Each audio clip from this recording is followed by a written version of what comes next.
Да, мы изменились. Ветер разлук и потерь забирает людей. Двери с петель. Северный ветер приносит мороз и метель. Мой новый день. Кофе дома нет. What up, y'all? How's it going? It's me, Faisal. So, in the past few episodes, I've been playing the Never Have I Ever games with two of my fellow geophysicists, Ratri and Jordi. Never have I ever been in a relationship with fellow geophysicists. He always say that even though I'm a geologist, but I expect you, young geophysicists, to read the RTFM. What is RTFM? What is that? Read the fucking manual. And today I would like to finish the last episode of playing the game Already? with two of my other fellow geophysicists. Here I have invited, the first is Fandi. Yes. Yay! Woo! The second one is Vanessa. AKA Sisu.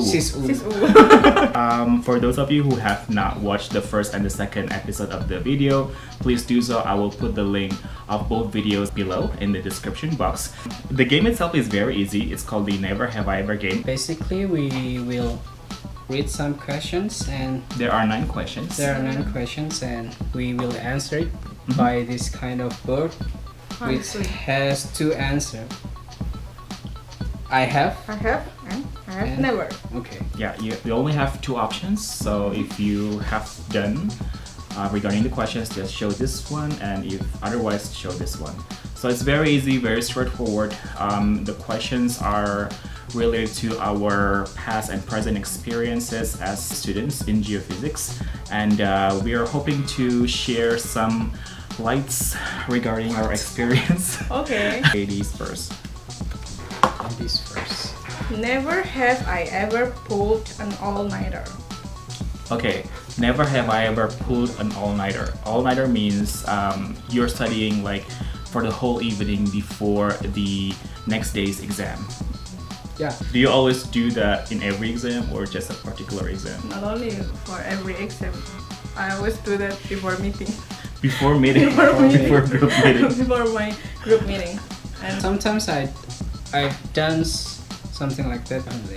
For me, obviously, especially during my undergraduates, because you know, during our undergraduates, we are so busy, so we don't have time to study. For me, as I grew older, I feel like I began to understand like the tricks to, you know, successfully pass a class. So sometimes, especially during my graduate days, I will try my best to not do that, to do an all-nighter. So these days, not so much, but back in the day, I did.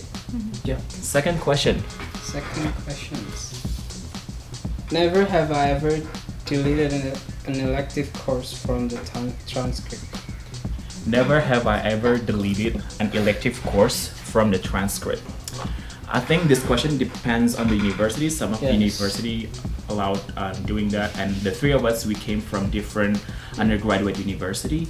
So it's very interesting to see how this comes out. So 3, 2, 1. Never. You have never because your university doesn't allow you to do it. Or To delete. to delete it. Yes. So the university will automatically delete it or update it Yeah, update. for you. Oh, okay, that's different. I deleted my geomorphology class. Geomorphology class. Yeah, Okay. geomorphology class when I was undergraduate because I got D+. And It's a D and plus. D and plus. 1.25. It's another class, and to change the subject. Well, in my case, I have deleted a few classes, but not because I got bad grades, but it's just because I just wanted to raise my GPA at the moment. I was like, you know, I was so good back in the day. Not now. But I kind of regret it right now because one of the classes I deleted was digital signal processing class, which I thought I only got D for that one. So I deleted it so that my GPA is higher now. But then I regret it now because like I feel like that class is something that you can sell it out when you're looking for a job, you know. Third question. Never have I ever answered nature's call in the woods. So this question is basically asking you, have you ever take shit or peeing in the woods or in the field when we do our geophysical survey? 3, 2, 1.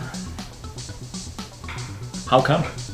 Because we bring our motorcycle and we just go to the nearest gas station to do the. So you the never, nature call. so you never had a like doing a camp in No. the field? Really? No.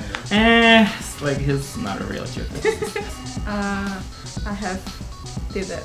I have done, yeah, both. Yeah, really, both. Really both. At the same Yeah. time. At the same Yeah. For me, I've done that like many times, especially because when I was junior, so during my third year, I had internship for like 1.5 months in Central Sumatra in one of the biggest mining company in Indonesia, and we had to camp in this high elevated area. The altitude was about like 2,500 meters. 2,500. And Okay. the last village to go from the base camp was, I don't know, 1.5 days hiking. During my internship, I had to take shower, defecate, polite way to say take a shit, to pee in the river. So like they had this base camp made from wood, and we had to do all the things in the rivers. But the thing is that they also take like waters from the rivers. Wow! So it's, it's contaminated. Whatever. Never have I ever gone out with friends after a hard exam.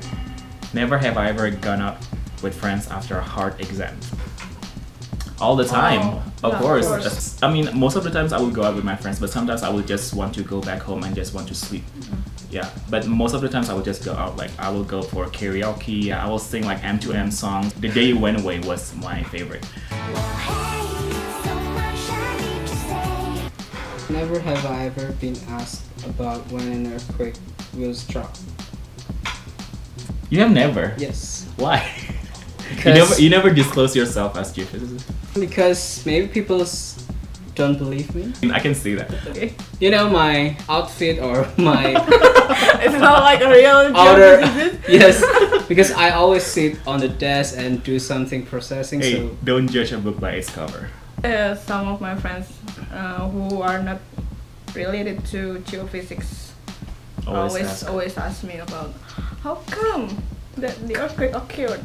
In the past episodes, one of the questions was, have I ever been asked about the cause of an earthquake, but not about when an earthquake will strike? So this is basically a continuation of the previous answer. So yes, especially my parents, they always ask about many things. And in the last episode, I told to you guys that when you have a question from your parents, you have to deliver a very careful answer because this is your parents, and when they ask even further, like, so when is the next earthquake, by the way, I'll be like, I don't know. that's impossible to Yeah, predict. that is impossible to predict. And then they will be like, but I thought you learned about earthquake. Like, yeah, but like I can't predict earthquake, of course. Just So- CPMKG. So CBMKG or yeah. USGS or CWB or Professor Mas lab Yeah. Yes. update. Yeah. Real-time Real-time Real-time. monitoring system in Taiwan. Yes. Okay. Never have I ever made a geological interpretation and correctly validated. What do you mean by correctly validate? So your interpretation was proven Bye. by drilling, for example, or by outcrops or something. You have never? Yeah. How come? I don't like. And I don't like doing interpretation. basically, I have no idea about geology. No, actually. No, I interpret it by the geophysics point of view, Yeah. not by By the Geological geological point of view. Yeah, it's very interesting because actually, as geophysicists, our job is to basically image the subsurface conditions of the Earth using to interpret. geophysical approach. But then, in the real case, we have to Combine. we have to combine and also transfer our geophysical knowledge into geological interpretation, which is not easy because that means you have to connect, two things at a time. In my case, I have. One time I joined a geoelectricity survey, and then the objective was to map out the water table so that the villagers there, they can find water basically. And then turned out the water table was very shallow, so like 5 meters, and by the end of the survey we tell the villagers that, oh, you guys can maybe Drill over drill here. a well about 5 meters, and they did it. So yeah, our geological interpretation was proven. My grandfather is drilling a well without any geological interpretations. So what's your opinion? Oh, he was looking for what? For water? Yes, of course. Okay. He's far more advanced from all of us. Okay. I guess your father or your grandfather? Grandfather. Your grandfather. I guess he has a good weapon. Never have I ever changed a thesis topic. Never have I ever changed a thesis topic. I hate you guys. Because I have done that many times and that really sucks. Thesis topic means research topic. That is also applies for undergraduate thesis as well. So I think. What about you? You have not? I've not. Okay, Never. okay. Because when I was undergraduate, I did my research. What I want. Basically, my master thesis is totally different from what I proposed in the first place. You proposed what?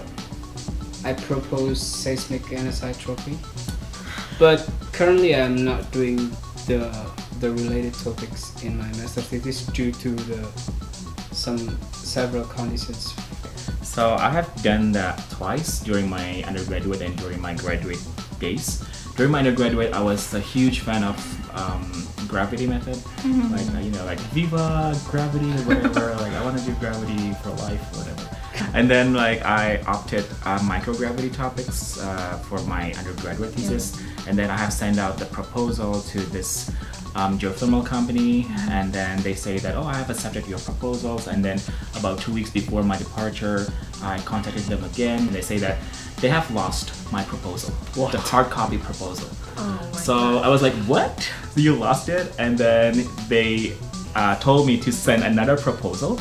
And I was like, okay, whatever, fuck it. I will just change the topic. So I just changed the topic into microseismic, which is completely different theory, different method, different approach, different objective.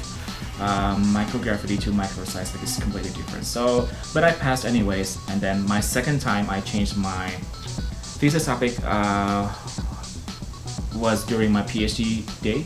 So I was planning to do some kind of like AVO inversion kind of thing, similar to your lab's research area. But then I changed it now to tectonic physics, just because I wanted to broaden, although it's completely out of my comfort zone and this is something that I've never learned before, but I just wanted to broaden my skill for my PhD.